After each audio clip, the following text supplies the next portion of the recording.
Hello, everyone. Welcome, welcome. I'm Kathleen Joan. I am one of your co-hosts with Erin Duffy Burke of Resurrecting the Goddess, an online summit at the intersection of the divine feminine and Christianity. And today it is my delight and my honor to be here with Reverend Dr. Jan Aldredge-Clanton to discuss divine feminine song.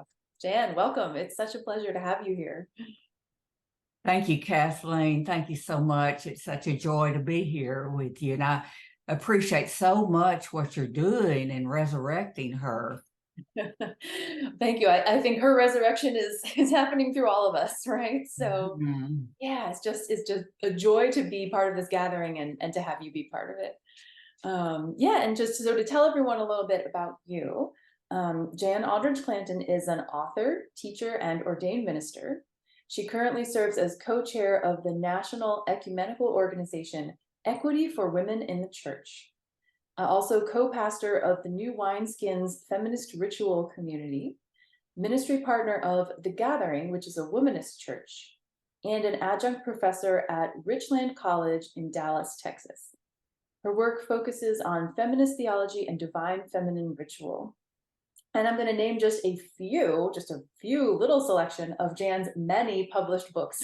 So some of these include Inclusive Hymns for Liberation, Peace, and Justice, Earth Transformed with Music, Inclusive Songs for Worship. Also, Breaking Free, the story of a feminist Baptist minister. I have to read that one. And In Search of the Christ Sophia, an inclusive Christology for liberating Christians. So such a prolific author and songwriter and minister. And Janice, just again, so wonderful to have you. Thank you, Kathleen. Yeah, so to get us started, can you just tell us a little bit more about what draws you to this intersection of Christianity and the goddess, the divine feminine? Yes, when I was ordained a Baptist minister back in 1985, I I didn't think that that was the end of patriarchy, but I thought, wow, I'm just going to advocate for ordination of women in all denominations because it was such a powerful experience. Well, the more I tried to fulfill my pastoral call, the more I realized the deeper patriarchal roots were our image of the divine, and our images of the divine were masculine.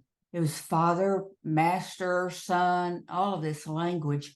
And when I was finishing my degree at Southwestern Baptist Seminary, in my systematic theology class, we were studying all the different doctrines of the Trinity and, all those. And it just came to me, if God can be three persons, can't God be at least two genders or more? And now it's more. And so that became a chapter heading in my first book, In Whose Image God and Gender. And I mined scripture for all the female divine images in the Hebrew Bible and the Christian Bible, and more than you'd think. Of Mhm, course, it's a minority report because men, for the most part, wrote the Bible. I think maybe women had more, we're finding out from feminist scholars, more to do with it than we thought. mhm. So the more I wrote and spoke on that, the more I realized that we needed to convert our imaginations as well as our minds. And to get it into our spirits, we needed ritual experience. And that's when I started writing litanies and songs. And my first book of litanies and songs was published by the Catholic Press, 23rd Publications in Mystic, Connecticut.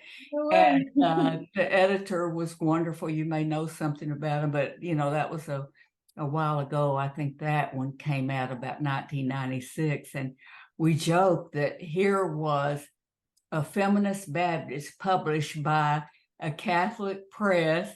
Yeah. And so